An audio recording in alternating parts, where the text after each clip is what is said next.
Hello दोस्तों, कैसे हैं आप? दिस इज विकास गोयल। तो आज की इस वीडियो में हम करने वाले हैं हमारा next topic, that is how is federalism practised. Chapter number 2, federalism, class 10th civics. ठीक है, तो आज ये टॉपिक करने वाले हैं how is federalism practised in India. India की बात चल रही है यहाँ पे। ठीक है, अच्छा, लास्ट वीडियो में हमने ये देखा था कि what makes India A federal country, कि ऐसी कौन सी चीज है जो इंडिया को एक फेडरल कंट्री बनाती है। हमने लास्ट वीडियो में देखा था, तो हमने साबित कर दिया था कि इंडिया एक फेडरल कंट्री है। अच्छा, किस बेसिस पे? उसके फीचर्स के बेसिस पे, कि हमने ये सेटिस्फाई कर दिया था कि मतलब हमने ये बता दिया था कि इंडिया फेडरलिज्म के सभी फीचर्स को सेटिस्फाई करती है, तो इंडिया एक फेडरल कंट्री है। हमने साबित कर दिया था। ठीक है, लेकिन आज हम क्या पढ़ने वाले हैं, मतलब हमने थ्योरेटिकली साबित कर दिया था।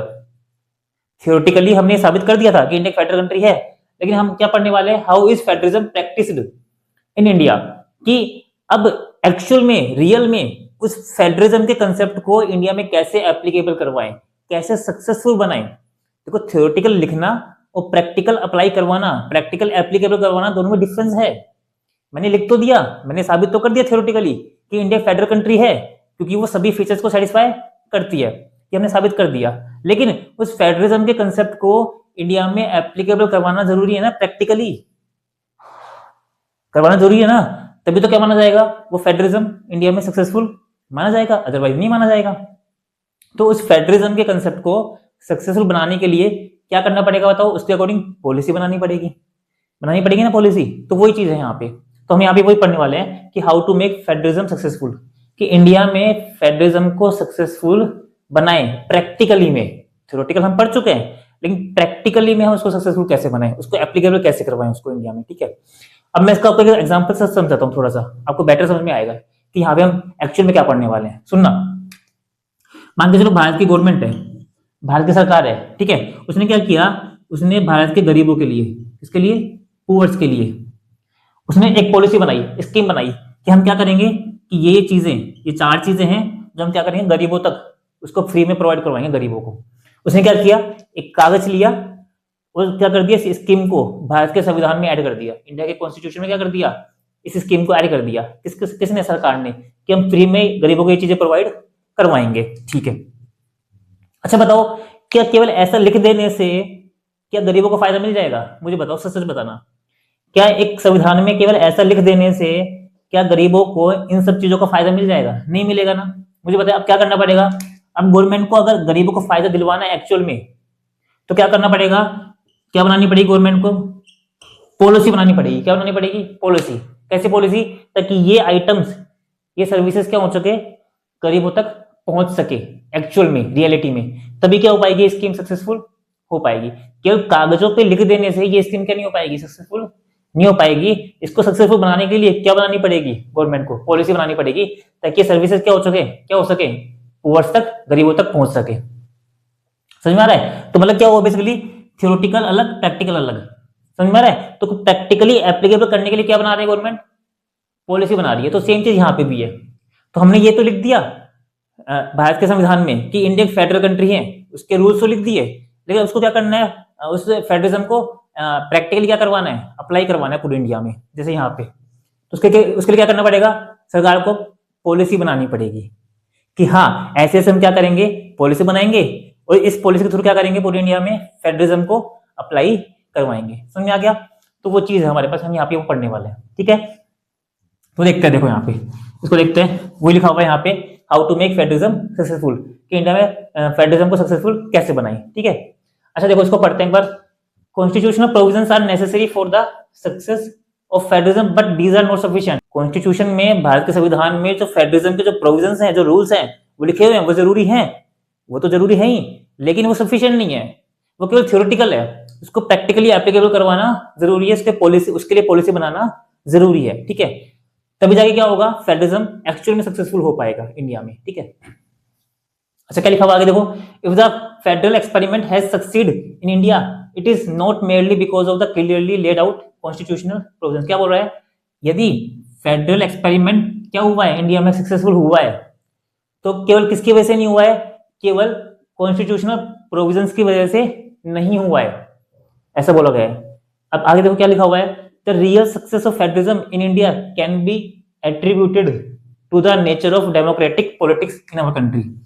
ये बोल रहा है कि केवल कॉन्स्टिट्यूशनल प्रोविजंस की वजह से फेडरलिज्म भारत में सक्सेसफुल नहीं हुआ है, भारत में सक्सेसफुल नहीं हुआ है। किसकी वजह से वो सक्सेसफुल हुआ है?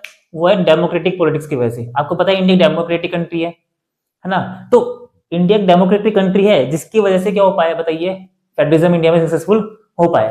ये लाइन ये बोलना चाह रहे हैं बेसिकली, ठीक है।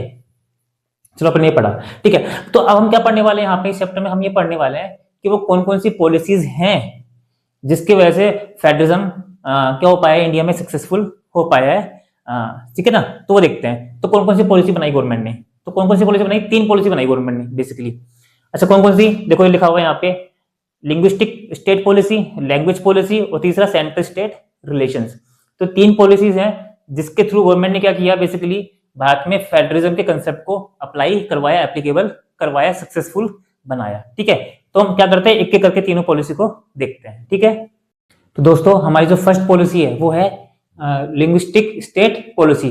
तो हमारी फर्स्ट पॉलिसी है जिसके थ्रू भारत की सरकार ने इंडिया को एक फेडरलिज्म सक्सेसफुल फेडरलिज्म कंट्री बनाया।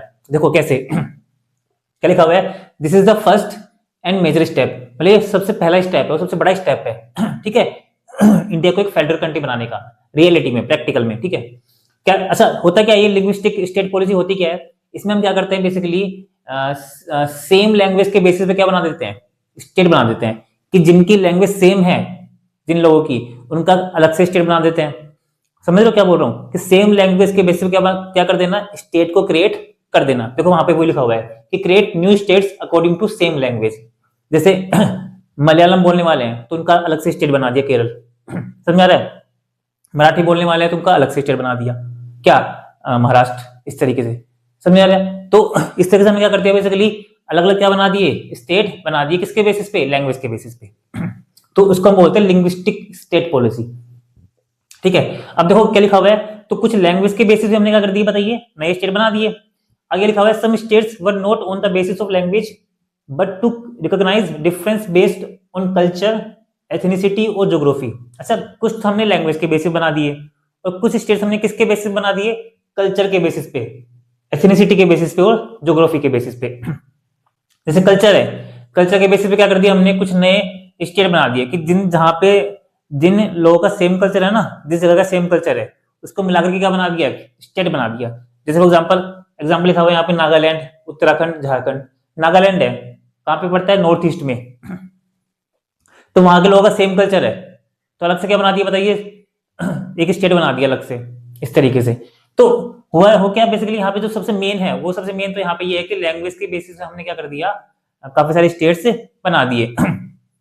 जो सेम बोलने वाले हैं, सेम लैंग्वेज बोलने वाले हैं, उसको मिलाकर के स्टेट बना दिया, ठीक है। अच्छा, जैसे फॉर एग्जाम्पल मैं आपको बोलूं कि ये इंडिया है, अब इंडिया में क्या है, ये मान लो ये आपका केरल है, तो केरल में सारे लोग क्या बताइए, एक ही मलयालम बोलने वाले हैं। यहाँ पे तमिलनाडु है मान लो, इसमें पूरा तमिल बोलने वाले हैं। यहाँ पे मान लो ये महाराष्ट्र है तो इसमें सारे मराठी बोलने वाले हैं। समझ में आ रहा है क्या बोल रहा हूँ? तो इस तरीके से क्या है बेसिकली आपका ये आपका पूरा हमने क्या बना दिया, अलग अलग स्टेट बना दी पूरी इंडिया के अंदर, किसके बेसिस पे, लैंग्वेज के बेसिस पे।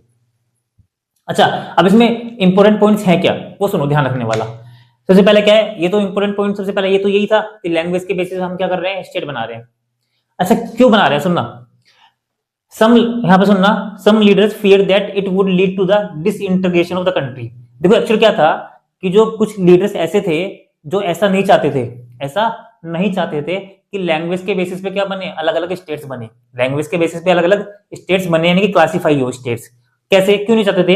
एक्चुअली में क्या हुआ था, जब भारत और पाकिस्तान का क्या हुआ था, पार्टीशन हुआ था ना, किसके बेसिस पे हुआ था, धर्म के बेसिस पे, रिलीजन के बेसिस पे, कि हिंदू मुस्लिम के बेसिस पे हुआ था। तो आपको पता है कि उस टाइम कितनी हत्याएं हुई थी, कितना प्रॉब्लम हुई थी अपने देश में, बहुत ज्यादा प्रॉब्लम क्रिएट हुई थी। समझ रहे हो क्या बोल रहा हूँ? तो हुआ क्या था बेसिकली, सेम चीज, ये यहाँ पे डर लग रहा था, किसको डर लग रहा था, अपने लीडर्स को डर लग रहा था। क्या डर लग रहा था बताइए? ये डर लग रहा था कि अगर मान के चलो कि यहाँ पे केवल केरल के लोग हैं, मलयालम बोलते हैं, ये तमिल बोलते हैं, और ये क्या बोलते हैं आपके, मराठी बोलते हैं, महाराष्ट्र, ये पूरा इंडिया है।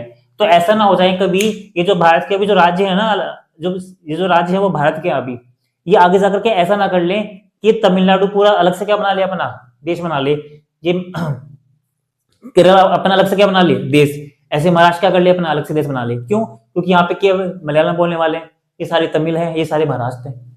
तो ऐसा ना हो जाए कभी कि एक ही कम्युनिटी के लोग आगे जाकर के अपना अलग अलग कंट्री ना बना ले। जैसे पाकिस्तान भारत था, तो पाकिस्तान ने अपना, मुस्लिम लोगों ने अलग से कंट्री बना ली, हिंदू लोगों ने अलग से कंट्री बना ली, भारत और पाकिस्तान। तो ऐसे ही बना कर ले, तमिल अपनी अलग से कंट्री ना बना ले, गुजराती अपनी अलग से कंट्री ना बना ले, तो केरल अपनी अलग से कंट्री ना बना ले। तो ये डर लग रहा था। तो इसलिए क्या क्या कई नेता ऐसे लोग थे जो ये चाहते ही नहीं थे कि ये आपका क्या हो, ये वाली हम लैंग्वेज के बेसिस पे क्या करें, स्टेट्स को डिवाइड करें, ऐसा चाहते ही नहीं थे वो।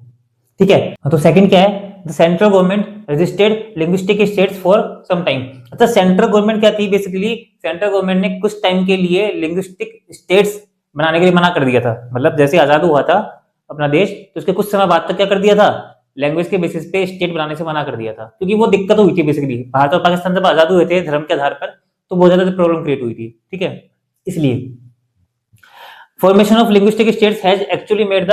अच्छा, अब यहाँ पे ये आपके दिमाग में क्वेश्चन आएगा कि सर जब लोगों को डर लग रहा था, सेंट्रल गवर्नमेंट को डर लग रहा था कि लिंग्विस्टिक स्टेट बनाने से प्रॉब्लम हो सकती है, लैंग्वेज के बेसिस पे स्टेट बनाने से प्रॉब्लम हो सकती है, तो उन्होंने बनाया क्यों? क्योंकि लोगों की डिमांड थी, जो सेम लैंग्वेज के लोग थे ना, उनकी डिमांड थी बेसिकली। समझ में आ रहा है मैं क्या बोल रहा हूँ? इसलिए क्या करना पड़ा सेंट्रल गवर्नमेंट को, वो स्टेट्स बनाने पड़े लैंग्वेज के बेसिस पे, इसलिए। ठीक है ना। अच्छा, आगे लिखा हुआ है formation of linguistic states has actually made the country more United. अच्छा, बाद में फिर ये देखा गया, जैसे लिंग्विस्टिक लैंग्वेज के बेसिस पे स्टेट बन गई ना, एक बार तो डर लग रहा था, लेकिन जैसे स्टेट बने लैंग्वेज के बेसिस पे, तो बाद में ये देखा गया, ये एक्सपीरियंस किया गया कि देश क्या हो गया है, मोर यूनाइटेड, यानी कि देश में ज्यादा एकता हो गई है, देश पहले से अच्छा काम कर रहा है, देश में जो प्रॉब्लम थी वो पहले से कम हो गई है। अब समझ रहे हो, देश पहले क्या हो गया, एकजुट हो गया पहले से, मतलब अच्छा हुआ बेसिकली लिंग्विस्टिक के बेसिस पे क्या करना, स्टेट बनाना, ये अच्छा हो साबित हुआ हमारे लिए। क्या लिखा हुआ है, it has also made administration easier. इसने क्या कर दिया बताइए, इस अप्रोच ने एडमिनिस्ट्रेशन को इजी बना दिया, यानी कि प्रशासन को क्या बना दिया, संचालन को इजी बना दिया। कैसे बताओ, एक चीज बताइए, जैसे मान लो 3 स्टेट है भारत में, केरल, तमिल और महाराष्ट्र, तो यहाँ पे सारे केरल बोलने वाले हैं, मलयालम, तो बताइए यहाँ का एडमिनिस्ट्रेशन इजी रहेगा ना, ये सारे क्या बोलने वाले हैं, मलयालम। अब मैं आपको एक चीज बताइए, मैं एक स्टेट है मान लो ये वाला, इसमें मैं सब कुछ मिक्स कर दूं, तमिल भी रख दूं यहाँ पे, मलयालम भी रख दूं, मराठी, राजस्थानी, हरियाणा, तो बताइए इसका एडमिशन इजी रहेगा? नहीं, क्योंकि यहाँ पे अलग अलग बोलने वाले लोग हैं, तमिल भी है, मलयालम भी है, केरला महाराष्ट्र मराठी भी है, राजस्थानी भी है, हरियाणी भी है, तो इसका एडमिन इजी नहीं रहेगा, जबकि इसका एडमिन क्या रहेगा, इजी, क्योंकि इसमें एक ही कैटेगरी के लोग हैं। तो क्या कर दिया बेसिकली, इस सिस्टम ने एडमिन को भी क्या कर दिया, इजी कर दिया। ठीक है, अब आप ये पूछोगे सर इसके वजह से फेडरलिज्म कैसे सक्सेसफुल हो पाया, आपके दिमाग में क्वेश्चन आएगा, भाई हो तो पाया ना, कैसे नहीं हो पाया? भाई हुआ क्या बताइए, इसके चक्कर में क्या हुआ कि पहले लैंग्वेज के बेसिस पे क्या बनाया, स्टेट बनाया। ये सबसे मेन पॉइंट बता रहा हूं मैं आपको यहाँ पे अब, कि सेंट्रल गवर्नमेंट ने क्या किया, लैंग्वेज के बेसिस पे स्टेट बनाया, उनको क्या दे दिए, अपनी अपनी पावर दे दी। क्या दे दी बताइए, पावर दे दी। समझ आ गया क्या बोल रहा हूँ? तो पावर को क्या कर दिया, शेयर कर दिया ना बेसिकली, पावर को क्या कर दिया, शेयर कर दिया। तो वही तो बता रहा हूं मैं आपको, तो यहाँ पे क्या कर दिया बेसिकली, फेडरलिज्म क्या हो पाया, यहाँ पे सक्सेसफुल हो पाया। ठीक है, किसके बीच में, सेंट्रल से स्टेट के बीच में। तो इस तरह से क्या हो पाया बताइए, यहाँ पे आपकी ये आपकी फर्स्ट पॉलिसी क्या हुई, यहाँ पे काम कर गई, मतलब लिंग्विस्टिक स्टेट पॉलिसी। ठीक है, और इसकी वजह से क्या हुआ, आपका कंट्री में फेडरलिज्म क्या हो पाया, इजीली सक्सेसफुल हो पाया। अब हम देखते हैं नेक्स्ट पॉलिसी हमारी। ठीक है, तो दोस्तों अब हम देखने वाले हैं हमारा second policy, that is language policy, कि कैसे ये हमारा सेकंड स्टेप है बेसिकली, कि कैसे लैंग्वेज पॉलिसी के बेसिस पे इंडिया की सरकार ने फेडरलिज्म के कंसेप्ट को इंडिया में क्या बनाया, सक्सेसफुल बनाया। अच्छा, एक चीज बताइए आप मुझे, कि भारत में काफी सारे ऐसे लोग हैं जो अलग अलग लैंग्वेज बोलते हैं, अलग अलग लैंग्वेज के अलग अलग राज्य जो है, अलग अलग स्टेट्स है बेसिकली। तो मुझे बताइए, इंडिया में जरूरी था लैंग्वेज की पॉलिसी को क्रिएट करना, एक सही लैंग्वेज पॉलिसी क्रिएट करना, ताकि देश में क्या ना हो, कोई भी दंगे फसाद ना हो। ठीक है, तो इसलिए इंडिया को ये पॉलिसी बनानी पड़ी। अच्छा, हुआ क्या, अब पॉलिसी कैसी बनाई वो देखते हैं एक बार। देखो क्या लिखा हुआ है, there is no any national language in India. India में कोई भी एक नेशनल लैंग्वेज नहीं है। ऐसे नहीं है कि, अच्छा नेशनल लैंग्वेज होती क्या है, कि नेशनल लैंग्वेज का मतलब ये होता है कि उस देश की भाषा, कि उस देश के सारे काम किस में होंगे, उसी भाषा में होंगे, मतलब लिखा भी उसी भाषा में जाएगा और बोला भी उसी भाषा में जाएगा। ठीक है, तो ऐसी कोई भी एक लैंग्वेज नहीं है इंडिया में, और हो भी नहीं सकती, क्योंकि काफी सारी लैंग्वेज है। अब भारत की सरकार किसको नेशनल लैंग्वेज बनाएगी? भाई भारत की सरकार किसको नेशनल लैंग्वेज बनाएगी, क्योंकि भारत में तो काफी सारी क्या बोली जाती है, भाषाएं बोली जाती हैं। तो इंडिया के लीडर्स ने, भारत सरकार ने ये चीज अपने दिमाग में रखी कि उन्होंने कोई भी एक नेशनल लैंग्वेज नहीं बनाई। अगर वो ऐसा करती भारत की सरकार तो क्या होते, इंडिया में दंगे फसाद हो जाते। समझ में आ रहा है? अगर देखो हिंदी इज ऑफिशियल लैंग्वेज, अच्छा हिंदी एक ऑफिशियल लैंग्वेज है, ध्यान रखना, हिंदी नेशनल लैंग्वेज नहीं है। कई लोग ये समझते हैं कि हिंदी नेशनल लैंग्वेज है, नहीं, हिंदी ऑफिशियल लैंग्वेज है। अगर हिंदी नेशनल लैंग्वेज बना देगी ना सरकार तो क्या होगा, इससे इंडिया में दंगे फसाद स्टार्ट हो जाएंगे। क्यों स्टार्ट हो जाएंगे बताइए? जो तमिल बोलने वाले हैं, जो मलयालम बोलने वाले हैं, वो क्या करेंगे, इंडिया में दंगे फसाद करेंगे, क्योंकि उनको तो हिंदी आती नहीं है। तो इसलिए कोई भी एक लैंग्वेज इंडिया में क्या नहीं हो सकती, नेशनल नहीं हो सकती। इसलिए जो हिंदी है वो नेशनल लैंग्वेज नहीं है, वो ऑफिशियल लैंग्वेज है। क्या लिखा हुआ है, 40% इंडियन स्पीक, केवल 40% ऐसे लोग हैं जो हिंदी बोलते हैं, बाकी 60% हिंदी नहीं बोलते हैं। इसलिए हिंदी नेशनल लैंग्वेज नहीं है, ध्यान रखना इस चीज का, ठीक है। Beside Hindi there are 21 other languages called schedule language by the constitution. अच्छा क्या लिखा हुआ है, हिंदी के अलावा 21 लैंग्वेज और है जिसको हम क्या बोलते हैं, शेड्यूल लैंग्वेज बोलते हैं। हिंदी एक शेड्यूल लैंग्वेज भी है, और इसके हिंदी के अलावा क्या बताइए, 21 लैंग्वेज और है जो शेड्यूल लैंग्वेज है। शेड्यूल का मतलब होता है अनुसूची। एक्चुअली क्या होता है कि भारत के संविधान में काफी सारी शेड्यूल है, अनुसूचियां हैं। तो भारत की 8वीं अनुसूची में, 8th शेड्यूल में क्या लिखा हुआ है, लैंग्वेज का नाम लिखा हुआ है। कितनी लैंग्वेज का नाम लिखा हुआ है, 22 लैंग्वेज का नाम लिखा हुआ है। तो इसलिए हम उसको क्या बोल देते हैं, शेड्यूल लैंग्वेज बोल देते हैं। समझ में आ रहा है क्या बोल रहा हूं मैं आपको? ठीक है, तो टोटल 22 हमारे पास क्या है, शेड्यूल लैंग्वेज है हिंदी को मिला करके, ठीक है। अच्छा अच्छा, आप ये, हाँ ये बता दूं, ऑफिशियल लैंग्वेज क्या होती है। ऑफिशियल लैंग्वेज मतलब ये होता है बेसिकली कि जिसमें देश के जो भी सारे काम होते हैं ना, डॉक्यूमेंट्स वगैरह के, कानून के जो भी काम होते हैं, लिखाई, वो हम किस में करते हैं, बेसिकली ऑफिशियल लैंग्वेज में करते हैं। जैसे आपके हिंदी जो भी कानून के जो भी काम होते हैं, डॉक्यूमेंट्स के जो भी काम होते हैं, सब किस में होते हैं, आपके हिंदी में होते हैं, ठीक है। तो इसलिए हम इसको क्या बोलते हैं बताइए, ऑफिशियल लैंग्वेज बोलते हैं इसको, ठीक है, मतलब ऑफिस के जो भी काम होते हैं बेसिकली। अच्छा ये माना हो गया, ओके। एक candidate in an examination conducted for central government position में opt to take examination in any of this language. अच्छा क्या बोल रहे हैं कि जो भी बंदा सेंट्रल गवर्नमेंट का एग्जाम दे रहा है वो इन 22 लैंग्वेज में से कोई सी भी लैंग्वेज को चूज कर सकता है और उस लैंग्वेज में एग्जाम दे सकता है। जैसे फॉर एग्जांपल के लिए केरल का कोई बंदा है और वो सेंट्रल लेवल का एग्जाम दे रहा है, अब उसको केवल क्या आती है, मलयालम आती है, ठीक है। तो वो क्या कर सकता है, इस 22 लैंग्वेज में से कोई भी एक लैंग्वेज क्या कर सकता है, चूज कर सकता है, और उस लैंग्वेज में क्या कर सकता है, अपना एग्जाम दे सकता है। उसको जरूरी नहीं कि हिंदी में एग्जाम देना, नहीं, हिंदी तो उसको आती नहीं है। तो गवर्नमेंट ने क्या दे रखा है, यहाँ पे उसको एक छूट दे रखी है, इन 22 में से आप कोई भी एग्जाम, 22 में से कोई भी लैंग्वेज आप चूज कर सकते हो, ठीक है, ओके। अच्छा क्या लिखा हुआ है आगे कि इंग्लिश इज एसोसिएटेड। अच्छा दूसरा क्वेश्चन आपके दिमाग में ये आएगा, सर सेंट्रल लेवल का एग्जाम तो किसी भी लैंग्वेज में दे सकते हैं इन 22 लैंग्वेज में से। अगर मान के चलो कि केरल के किसी बंदे को केरल का ही कोई एग्जाम देना हो तो फिर तो कोई दिक्कत ही नहीं है।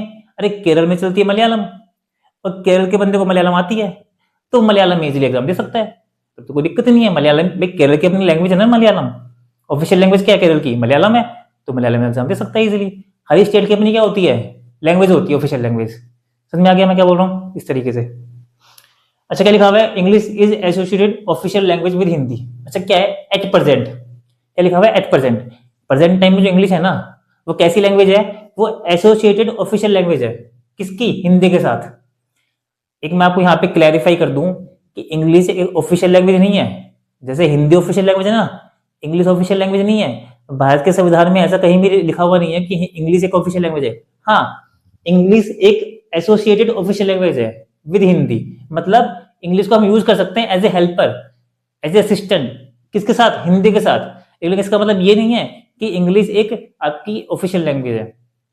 अब होता क्या है बेसिकली, आपको पता होगा कि काफी सारे नॉन हिंदी बोलने वाले लोग भी हैं, तो इसलिए क्या कर दिया गवर्नमेंट ने, इजीनेस के लिए, इजी करने के लिए इंग्लिश को भी क्या बना दिया, इंग्लिश में भी क्या करती है वो ऑफिशियल काम करने लग गई भारत की सरकार, ठीक है, हिंदी के साथ साथ। तो इसका मतलब क्या है कि आपकी कौन सी लैंग्वेज हो गई, English associated official language, official language नहीं है, एसोसिएटेड है बेसिकली, ठीक है, ओके। अच्छा यूज ऑफ, मतलब जो भी कानून के जो भी काम होते हैं, ऑफिशियल काम होते हैं, वो इंग्लिश में भी हो सकते हैं, ठीक है। आगे क्या लिखा हुआ है, use of English for official purpose was stop in 1965। मैंने क्या बताया भी आपको कि एट प्रेजेंट टाइम में तो इंग्लिश चल रही है, हम इंग्लिश को यूज कर सकते हैं, लेकिन 1965 में इंग्लिश को यूज को रोक दिया गया था, भारत सरकार ने इंग्लिश को बंद कर दिया था पूरी तरीके से। अब हुआ क्या इसकी वजह से, उसकी वजह से ये हुआ कि non Hindi speaking states demanded that the use of English continue. जो हिंदी बोलने वाले जो स्टेट्स नहीं थे, जो हिंदी नहीं बोलते थे, उन्होंने क्या किया, फिर से इंग्लिश की डिमांड स्टार्ट कर दी कि इंग्लिश को फिर से भारत में लाया जाए, अच्छा, उनकी डिमांड भी सही थी। अब ऐसा क्यों था बताइए? ऐसा इसलिए था ताकि दो नॉन हिंदी स्पीकिंग जो स्टेट्स है ना, उसके बीच में क्या हो सके, कम्युनिकेशन हो सके। फॉर एग्जाम्पल के लिए, एक तरफ केरला, एक तरफ तमिलनाडु है। अब केरल को भी केरल वाले को तमिलनाडु नहीं आती, तमिल नहीं आती, और तमिल वाले को मलयालम नहीं आती, नहीं केरला नहीं आती। तो क्या होगा, उन दोनों के बीच में कोई कम्युनिकेशन हो पाएगा? नहीं हो पाएगा। और दोनों को हिंदी भी नहीं आती, तो इन दोनों के बीच में कम्युनिकेशन तो हो ही नहीं पाएगा। ठीक है ना? अब कम्युनिकेशन नहीं हो पाएगा तो कुछ भी नहीं हो पाएगा, ना ट्रेड हो पाएगा, ना कुछ भी नहीं हो पाएगा। तो हुआ क्या बेसिकली, इस कम्युनिकेशन को क्रिएट करने के लिए क्या हुआ, जो नॉन हिंदी स्पीकिंग जो स्टेट्स थे, उन्होंने क्या कर दिया, इंग्लिश की डिमांड स्टार्ट कर दी बेसिकली, ताकि वो आपस में क्या कर सके, कम्युनिकेशन स्टार्ट कर सके। और इंग्लिश क्या थी उस समय उनको आती थी बेसिकली, हिंदी से ज्यादा आती थी इंग्लिश। तो उन्होंने क्या किया है, इंग्लिश को कंटिन्यू करने के लिए बोला गवर्नमेंट को। ठीक है, अब हुआ क्या, इन तमिलनाडु दिस मूवमेंट टू के वोलेंट। अच्छा, क्या हुआ, इसकी वजह से तमिलनाडु में क्या हुआ, वोलेंट भी हुआ, मतलब दंगे फसाद भी हुए कि इंग्लिश को लेकर के आओ भारत में, फिर से आपने क्यों बंद की इंग्लिश को। ठीक है, ओके। तो इंग्लिश से फिर से क्या आ गई बताइए, भारत में स्टार्ट हो गई बेसिकली। तो ये तो क्या थी बताइए अपनी, ये थी अपनी भारत की लैंग्वेज पॉलिसी, इंडिया की लैंग्वेज पॉलिसी, कि किस तरीके से लैंग्वेज पॉलिसी भारत ने अपनाई और किस तरीके से एक, अच्छा आप यहाँ पे नोटिस करो, एक अच्छी पॉलिसी भारत ने अपनाई, किसी भी एक लैंग्वेज को नेशनल लैंग्वेज का दर्जा नहीं दिया, और डिफरेंट डिफरेंट काफी सारी क्या बनाई, ऑफिशियल लैंग्वेज बनाई, ताकि इंडिया के लोगों को दिक्कत ना आए। ठीक है, और इंग्लिश को भी सपोर्ट किया, ठीक है, दंगे फसाद को रोकने के लिए। तो ये काफी अच्छी पॉलिसी थी इंडिया की। ठीक है, अब इंडिया क्या कर रही है बेसिकली, धीरे धीरे promotion of Hindi continues to be the official policy of the government of India. अब धीरे धीरे क्या कर रही है, अब गवर्नमेंट क्या कर रही है, धीरे धीरे हिंदी की पॉलिसी, हिंदी को प्रमोट कर रही है धीरे धीरे अलग अलग स्टेट्स में, है ना। भारत सरकार की एक पॉलिसी है, वो क्या कर रही है, हिंदी को प्रमोट कर रही है दूसरे राज्यों में, जो नॉन हिंदी स्पीकिंग स्टेट्स है ना, उसमें हिंदी को क्या कर रही है, वो प्रमोट कर रही है। अच्छा, प्रमोशन का मतलब ये नहीं है कि उनके ऊपर थोप रही है, ऐसा नहीं है। जैसे फॉर एग्जाम्पल मैं आपको बोलूं तमिलनाडु है, तो तमिलनाडु के लोगों को बोल रही है सरकार, भारत सरकार, कि आप हिंदी भी क्या करो, सीखो, हिंदी बोलना स्टार्ट करो। इसका मतलब ये नहीं है कि वो उसके ऊपर थोप रही है ऐसा कि आपको केवल हिंदी ही बोलनी है, ऐसा नहीं है। यार तमिल भी बोल रहे हो, तमिल भी बोलो, लेकिन आप हिंदी भी सीखो साथ साथ में, समझ रहे हो। तो हिंदी को क्या करती है, धीरे धीरे प्रमोट भी कर रही है इस तरीके से, ताकि पूरी कंट्री में क्या है, सभी लोगों को हिंदी भी आ जाए, समझ में आ रहा है। तो वही चीज है, यहाँ पे लिखा हुआ है, promotion does not mean that the central government can impose Hindi on states where people speak a different language. तो प्रमोशन का मतलब ये नहीं कि वो उस पर थोप रही है, तमिलनाडु मतलब नॉन हिंदी स्पीकिंग स्टेट्स पे वैसा थोप रही है कि आपको हिंदी बोलनी पड़ेगी, ऐसा कुछ भी नहीं है। ठीक है ना, इस तरीके से। तो आपने क्या देखा बेसिकली यहाँ पे, कि कितनी अच्छी पॉलिसी इंडिया ने अपनाई, जिसकी वजह से क्या हो रहा है, इंडिया का जो काम है वो अच्छे से चल रहा है, लैंग्वेज की कोई भी प्रॉब्लम इंडिया में नहीं आ रही है लैंग्वेज के बेसिस पे। लेकिन आपने देखा हो तो कि श्रीलंका ने कैसे, श्रीलंका में 3 तरह की कैटेगरी के लोग थे, 2 तरह की मेन, सिन्हाला और तमिल्स। तो श्रीलंका ने क्या किया था बताइए, केवल सिन्हाला लैंग्वेज को पूरी कंट्री में क्या कर दिया था, अप्लाई कर दिया था, कि सिन्हाला को क्या बना दिया था, एक नेशनल लैंग्वेज बना दिया था, नेशनल लैंग्वेज बना दिया था, कि सिन्हाला लैंग्वेज ही इंडिया में श्रीलंका में बोली जाएगी और लिखी जाएगी। तो बताइए क्या हुआ था, वहां पे दंगे फसाद स्टार्ट हो गए थे नहीं हुए थे, सिविल वॉर, क्योंकि तमिल्स वहां पे क्या हो गए थे, वहां पे नाराज हो गए थे, क्योंकि सिन्हाला लैंग्वेज को प्रमोट कर दिया गया था पूरी तरीके से, अप्लाई वहां पे पूरी कंट्री में क्या कर दिया था, नेशनल लैंग्वेज बना दिया गया था उसको, तो दिक्कत हो गई थी वहां पे बेसिकली। ठीक है, तो इंडिया ने ऐसा नहीं किया बेसिकली।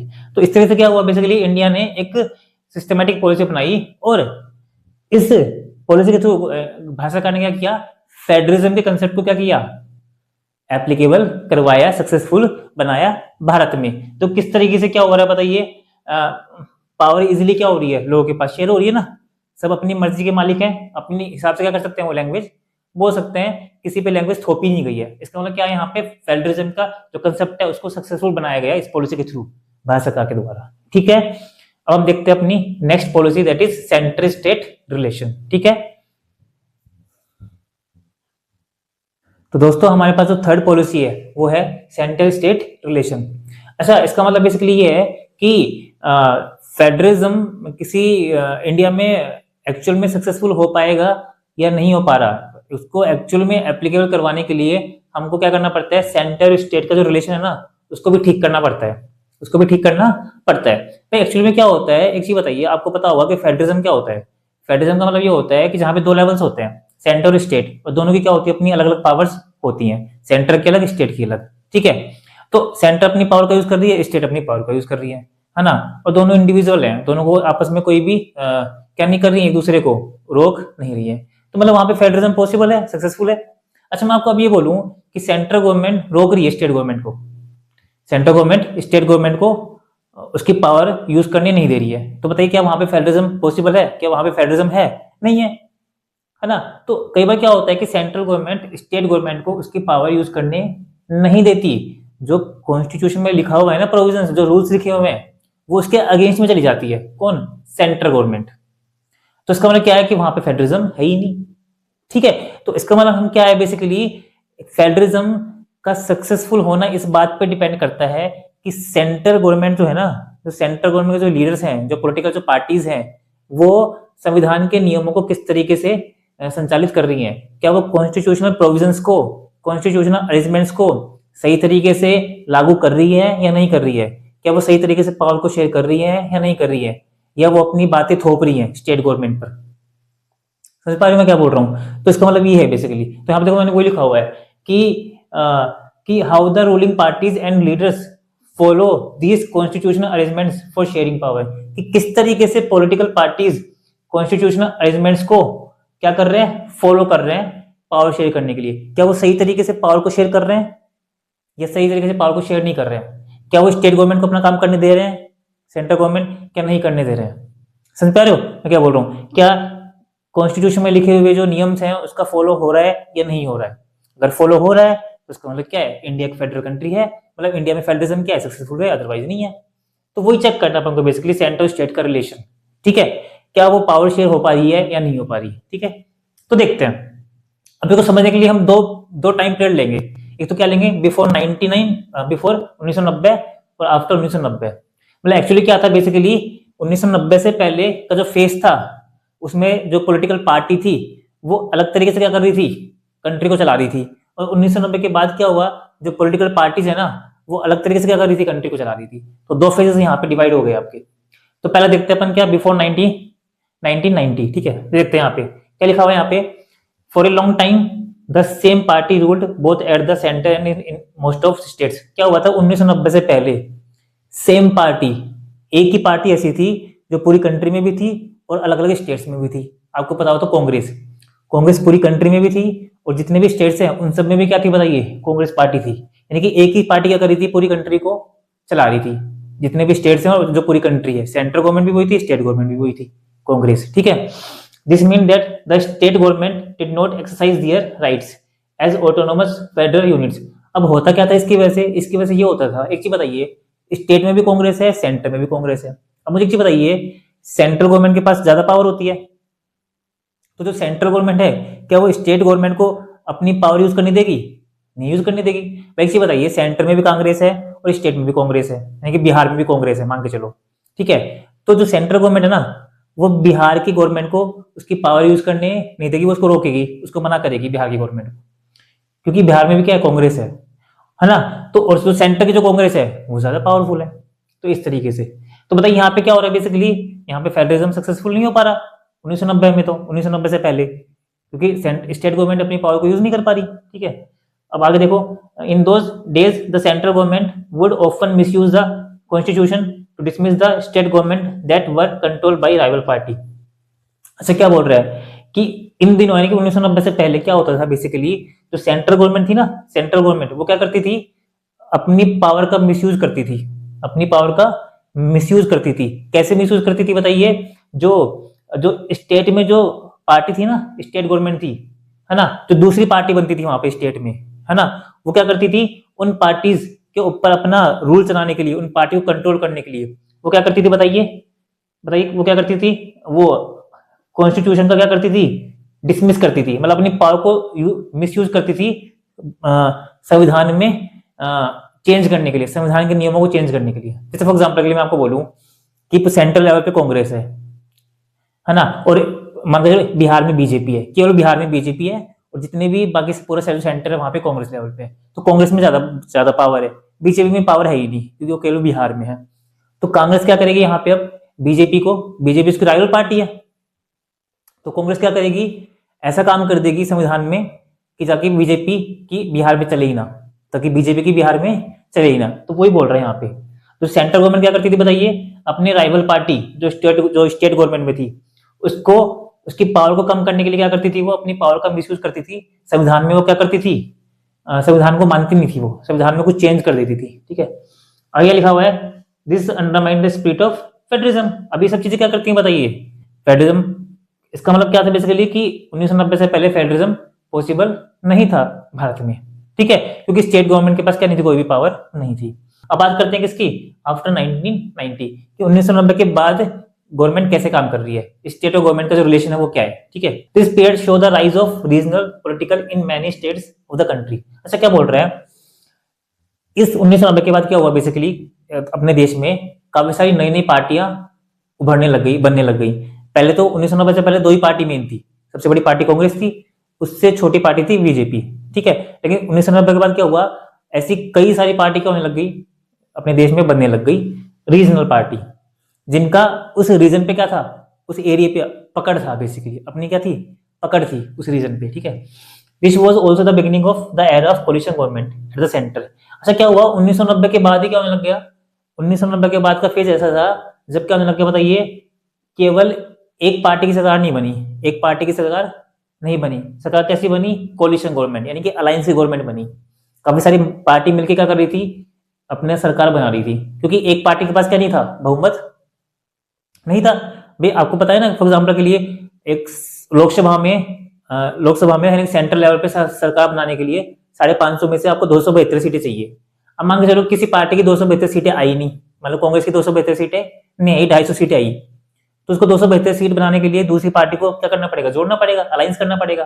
तो हुआ क्या था 1990 के बाद क्या हो रहा था बेसिकली, काफी सारी मिलकर क्या पार्टी क्या कर रही थी, आपस में अलायंस करके जुड़ करके क्या बना रही थी, सरकार बना रही थी, क्योंकि एक पार्टी को बहुमत नहीं मिल रहा था। ठीक है ना, तो उसको बोलते हैं कोलिशन गवर्नमेंट। तो 1990 के बाद जो पार्टी बन रही थी ना, जो सरकार बन रही थी, वो कोलिशन गवर्नमेंट बन रही थी, एक पार्टी की सरकार नहीं बन रही थी। अच्छा, कोलिशन गवर्नमेंट की वजह से क्या होता है बेसिकली, जो एक पार्टी जो होती है ना, वो क्या नहीं कर पाती, पूरी इंडिया को कंट्रोल नहीं कर पाती, किसी एक पार्टी का क्या नहीं होता, कंट्रोल नहीं होता वहां पे। अब कैसे नहीं होता, सुनो एक्चुअली क्या होता है, एक चीज बताइए, मान लो कांग्रेस की कितनी सीटें आई, 250, 272 सीट उसको चाहिए, 272 है ना, और अब उसकी सरकार बनेगी नहीं 250 पे, अब क्या करना पड़ेगा उसको, 22 सीट क्या करनी पड़ेगी, दूसरी पार्टी से लेनी पड़ेगी। अब 22 सीट मान लो उसने बिहार की किसी पार्टी से ले ली, 22 सीटें 250, तो कितनी होगी, 272 हो गई। अब मुझे बताइए, अब कांग्रेस को क्या करना पड़ेगा, इन 22 लीडर्स की बात सुननी पड़ेगी, इस पार्टी की बात सुननी पड़ेगी। बताओ क्यों, अगर कांग्रेस इस पार्टी की बात नहीं सुनेगी तो ये पार्टी क्या करेगी बताइए, पार्टी के लीडर्स इसकी पार्टी को छोड़ के चले जाएंगे, इस कांग्रेस को छोड़ के चले जाएंगे, तो कांग्रेस की सरकार के पास कितनी सीटें रह गई, 250, तो कांग्रेस की सरकार क्या हो जाएगी, गिर जाएगी, खत्म हो जाएगी, उसकी सरकार रहेगी नहीं, क्योंकि सीटें कितनी चाहिए, 272।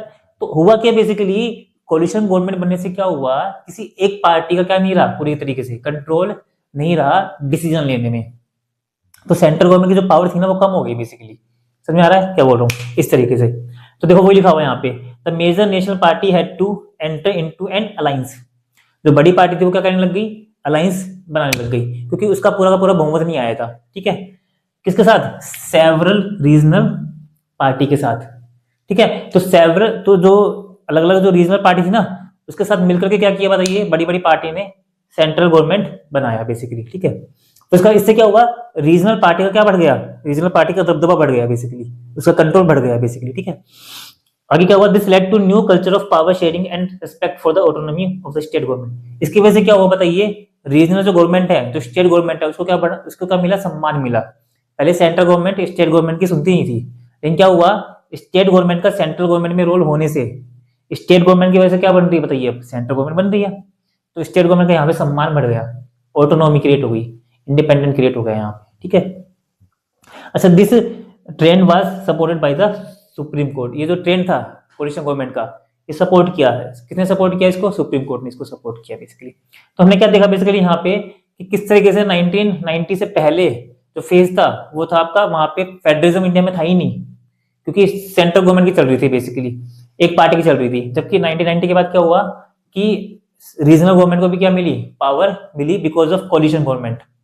ठीक है, तो ये अपने दो फेजेस थे बेसिकली। ठीक है, तो हमने क्या देखा यहाँ पे आज पूरी वीडियो में, हमने देखा कि किस तरीके से इंडिया में फेडरलिज्म के कंसेप्ट को सक्सेसफुल बनाया गया, एप्लीकेबल किया गया अलग अलग पॉलिसीज के द्वारा भारत सरकार ने। ठीक है, तो आज के लिए इतना ही, मिलते हैं अपन नेक्स्ट वीडियो में।